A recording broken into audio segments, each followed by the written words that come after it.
soyez les bienvenus dans l'espace des livres avec plaisir de Marc Page. Votre invité est né à Paris, a fait des études de droit et de gestion avant d'intégrer un grand groupe énergétique français au service des ressources humaines puis à la communication. Il est l'auteur de Un vrai jeu d'enfant aux éditions Fleuve Noir, encouragé par 2 nominations par le prix notamment Polar Cognac et le prix Plume de Cristal de Liège. Son éditeur lui fait confiance et l'auteur récidive avec Fais-le pour maman en 2014. Également nommé pour le prix Polar de Cognac, ce roman obtiendra en 2017 le prix Pocket des nouvelles voix du polar pour son édition poche. En 2016, l'auteur propose un roman à 4 mains, Austerlitz 10-5 aux éditions Belfond, un thriller d'anticipation autour de la crue de la Seine qu'il coécrit avec Anne-Laure Béatrix, directrice des relations extérieures du Louvre. En juin 2017, sort aux éditions Belfond toujours Ne dis rien à papa, thriller psychologique, clin d'œil à Fais-le pour maman, présélectionné pour le prix Polar de Cognac en 2017.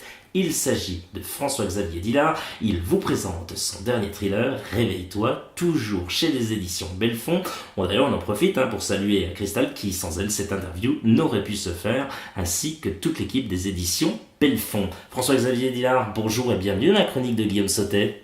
Bonsoir Guillaume, quand tu fais un peu l'historique de mes livres, j'ai l'impression d'avoir 90 ans, mais c'est déjà très long, pourtant j'écris que depuis 5 ou 6 ans, mais voilà, c'est une belle aventure, il s'est passé beaucoup de choses. Alors effectivement, j'ai sorti il y a une dizaine de jours mon dernier grand format chez Belfond qui s'appelle Réveille-toi, qui est un livre autour du cauchemar et autour du secret. C'est toujours quelque chose qui me plaît beaucoup, le secret. Alors j'avais décidé de ne pas faire un livre sur la famille et sur les secrets de famille, parce que, comme tu l'as souligné, mes premiers livres, c'est Un vrai jeu d'enfant, Ne dis rien à papa, Fais-le pour maman.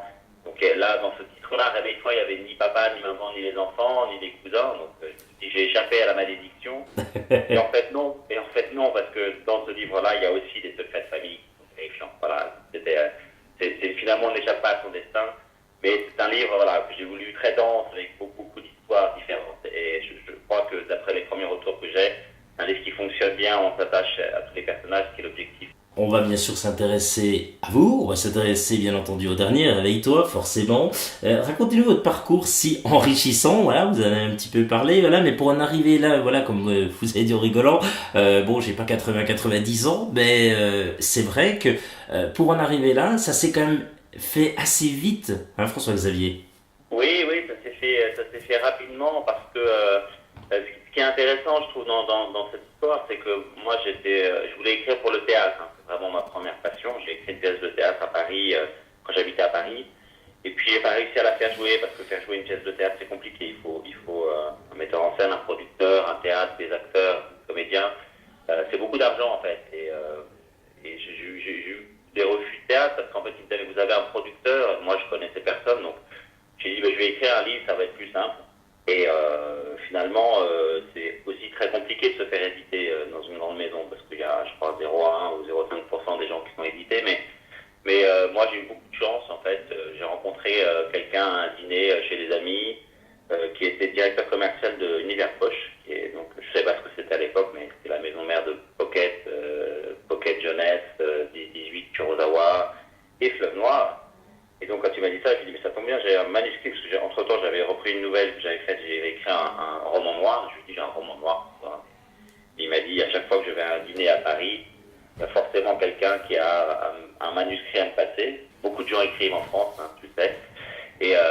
Mais il a pris mon manuscrit, j'ai beaucoup insisté, mais il a pris mon manuscrit et il l'a passé à l'éditrice France de Pocket, pas Pocket de Fleuve, qui s'appelle Céline Toulouse, qui a lu le bouquin et qui m'a rappelé en me disant, ça me plaît, j'ai envie de vous éditer. Et en fait, voilà, le premier roman est sorti en 2012, c'était Un vrai jeu d'enfant. Et puis, j'en ai pas vendu des tonnes, mais j'ai eu un beau succès d'estime. Tu vois, j'ai été effectivement sélectionné pour le prix Polar de Cognac, pour le prix de Liège. Et puis, j'ai eu des bonnes critiques, un bon succès d'estime. Et puis voilà, mon éditeur m'a fait confiance. On a demandé un deuxième. Et puis, après, elle est partie ensuite chez Belfond, où je l'ai suivi. Elle m'a demandé, est-ce que tu veux venir? J'ai dit oui, bien sûr. La relation avec l'éditeur est quelque chose de très très intéressant et très fort. Donc voilà, on a confiance l'un dans l'autre, donc je l'ai suivi. Et puis, j'ai fait un livre à quatre mains. Et puis, en fait, moi, je suis un peu un boulimiste de nouvelles histoires et de nouvelles aventures. Donc, j'ai du mal à dire non. Voilà. Donc, je saisis quand je peux tout ce que je peux. Et si j'ai le temps. Parce que le problème, c'est vraiment le temps. Tu le sais aussi. Quel conseil pouvez-vous donner à un jeune auteur qui se lance, oui? Quel conseil on pourrait lui donner, voilà, à Ah, cette c'est une personne? question extrêmement compliquée. Est-ce que d'abord, est-ce que j'ai le droit de donner des conseils?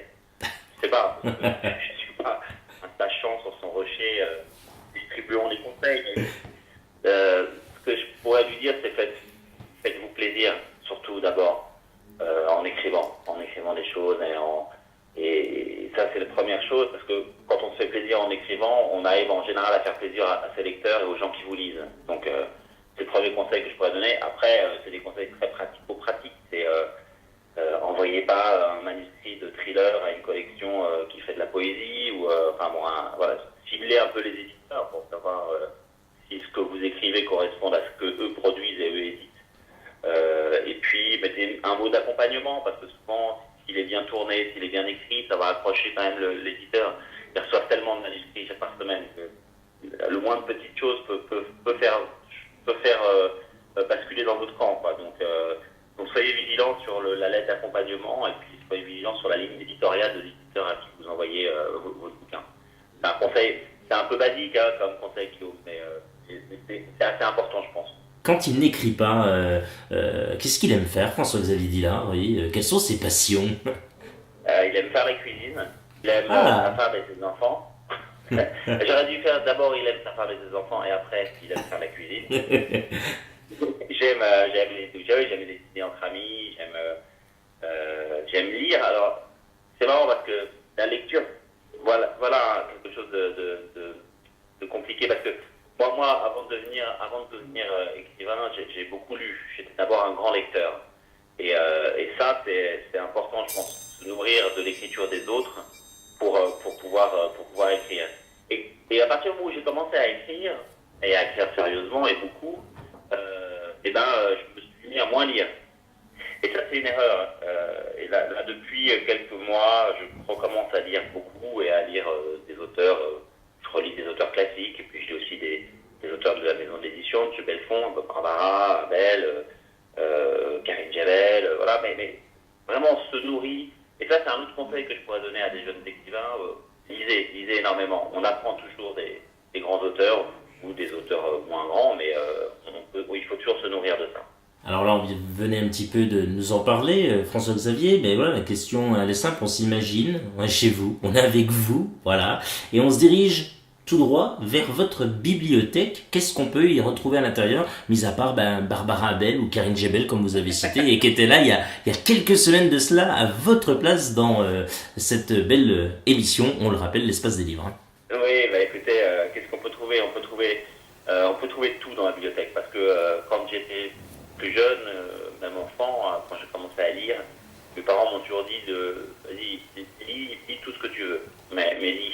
Ce qui est important, c'est de lire. Donc, dans ma bibliothèque, on peut trouver des livres de science-fiction, on peut trouver du théâtre, on peut trouver des grands classiques, et on peut trouver des bouquins modernes, récents, on peut trouver des concours, on peut trouver, voilà, on peut vraiment trouver tout. Je suis pas un fanatique des thrillers et des polars, mais je suis un grand fan de tout ce qui peut se lire et tout ce qui présente un intérêt dans mes techniques d'écriture. Et voilà, moi, je suis très curieux en fait. Voilà, la curiosité, c'est quelque chose qui doit nourrir tous les écrivains, mais aussi tous les lecteurs, pour aller découvrir de nouvelles choses. Après, il y a des livres qui me tombent des là, hein, comme tout le monde, mais en général, je m'arrête pas à un style. Voilà. Je peux rentrer dans une librairie et acheter un bouquin d'un auteur que je connais pas, ou une histoire que j'ai pas l'habitude de lire. Voilà, je l'achète. Donc je suis un aventurier de la lecture. Intéressons-nous cette fois-ci à votre dernier roman, Réveille-toi, on l'a dit, aux éditions Belfond. Comment l'idée de départ vous est venue pour écrire Réveille-toi? Expliquez-nous, oui, c'est venu comment un peu l'idée de départ? Bah, ça vient souvent de la réalité, c'est-à-dire que je crois que je regardais un reportage sur une chaîne, sur France 2 ou je crois, ou France 3, je sais plus, une chaîne de France Télévisions, et c'était sur les cauchemars. Et j'ai vu il filmait un patient qui était donc dans une chambre d'hôpital, et il le filmait la nuit, et il faisait des cauchemars épouvantables, tellement épouvantables qu'il se battait un peu contre des fantômes, il se levait, il arrachait les draps, et il devenait assez violent, et ça m'a vraiment intéressé. Je me suis dit, tiens, là, voilà un vrai sujet, jusqu'où on peut aller quand on fait des cauchemars, pourquoi on fait ce type de cauchemars, et comment on peut s'en sortir. Et ce qui est marrant, c'est pas très marrant, le livre est pas très très drôle, même si j'ai mis un peu plus d'humour que d'habitude, je sais pas si vous l'avez remarqué, mais... Si. Mais ce qu'il y a de drôle, c'est que finalement, Réveille-toi, c'est le titre du livre, et c'est un peu la phrase clé qui va faire sortir à chaque fois mon héros de ses cauchemars, qui va lui apparaître dans ses cauchemars, mais finalement, quand je relis ce livre, au fur et à mesure que je l'écrivais, tous les héros de ce livre on se réveille, c'est-à-dire que tous vont ouvrir les yeux sur un secret qu'ils ont caché au fond d'eux, sur un drame, et finalement tous vont se poser la question de savoir est-ce qu'il fallait vraiment que je me réveille ou pas. Donc ça pose vraiment la question de savoir est-ce qu'il faut parfois aller chercher des vérités, est-ce qu'elles sont toujours bonnes à les déterrer. Comment s'est passée la phase d'écriture en termes de chapitres, personnages? Est-ce qu'il y avait un plan? Expliquez-nous. Non, je fais pas de plan quand j'écris, sauf quand j'ai écrit à quatre mains avec Anne-Laure Béatrix Austerlitz, parce que comme elle habite à Paris et moi à Tours, c'était compliqué, il fallait absolument qu'on sache exactement où on allait l'un et l'autre. Mais sinon, en général, je fais pas de plan. J'ai l'histoire en tête. Grosso modo, je la vends à mon éditeur, je fais un pitch, etc. Et puis, c'est un jeu de pub, parce qu'en fait, on sait très bien, et lui et moi, que finalement, le manuscrit que je vais délivrer à la fin ne sera pas tout à fait l'histoire que j'ai vendue au début. Mais heureusement, parce que moi, ça m'intéresserait pas tellement d'avoir un plan tout tracé. J'aime aussi, moi, être surpris par ce que j'écris. C'est-à-dire en me disant, tiens, voilà, avoir une idée, une nouvelle, peut-être faire changer un peu le cours de l'histoire tel que je l'avais imaginé, et finalement me surprendre moi-même à aller à des endroits ou dans des endroits que j'avais pas forcément en tête au départ de l'écriture. Et ça, c'est toute la force et l'intérêt de l'écriture, pour moi en tout cas. François-Xavier Hédard, vous excellez une nouvelle fois, oui, dans le thriller, on n'a pas peur de le dire. Vous nous captivez, nous embarquez avec vous, c'est rythmé ou encore haletant. Racontez-nous en quelques mots l'histoire que va vivre notamment ce fameux docteur Nicolas Flair, psychiatre, mentaliste. Vous nous lâchez plus jusqu'à la dernière page. Bravo François-Xavier.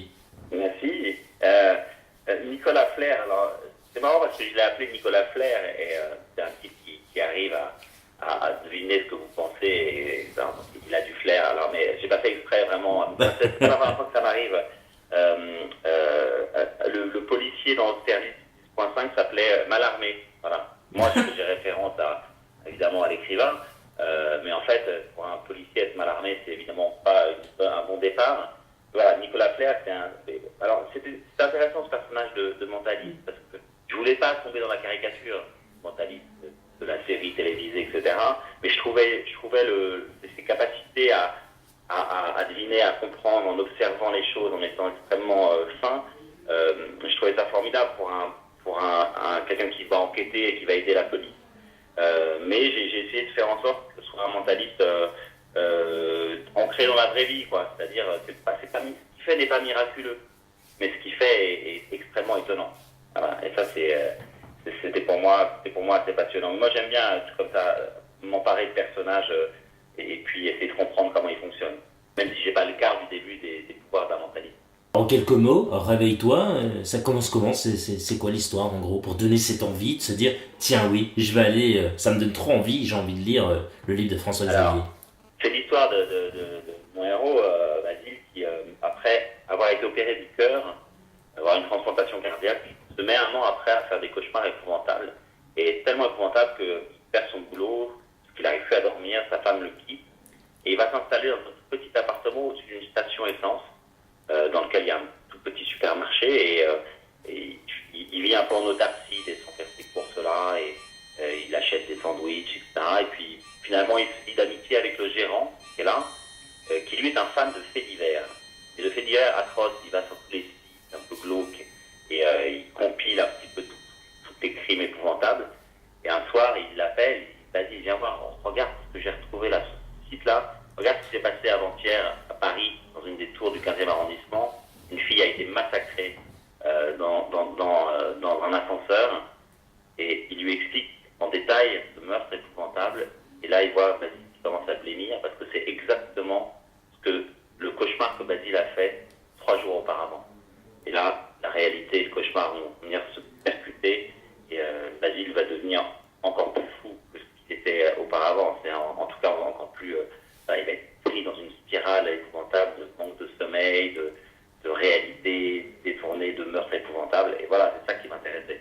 Et autour de ça, vient venir se greffer tout un tas d'histoires. Et là, ce que j'invite le lecteur à découvrir. Ne nous en dites pas plus, ça nous donne déjà très très envie. Donc réveille-toi, on le rappelle, c'est aux éditions Belfond. Quels sont vos projets pour la suite, François-Xavier ? Alors j'ai plusieurs projets pour la suite. J'ai un projet d'écriture pour la télévision. J'ai un producteur qui a allumé le livre, qui m'a contacté on travaille ensemble sur une idée originale qui est une idée de sa part en fait, pour éventuellement pour une série que j'ai commencé à écrire. Donc on va se voir prochainement. Et puis j'ai mon prochain roman que je suis en train d'écrire. J'écris déjà un bon tiers. C'est un projet assez ancien que j'avais déjà après Fais-le pour maman, et puis avec le succès de Fais-le pour maman, avec mon éditeur, on s'est dit bon, il faut quand même refaire un thriller parce que voilà, je commence à avoir un public, etc. Et là, le prochain roman que je fais, je sais pas encore le titre, mais c'est pas tout à fait un thriller, c'est une histoire d'un jeune garçon qui est malade et qui va décider de faire tomber amoureux sa prof de piano et un éditeur qui habite dans son immeuble. Et ça se passe dans un Paris qui est ravagé par des attentats, voilà. Et il y a évidemment de la tension et du suspense.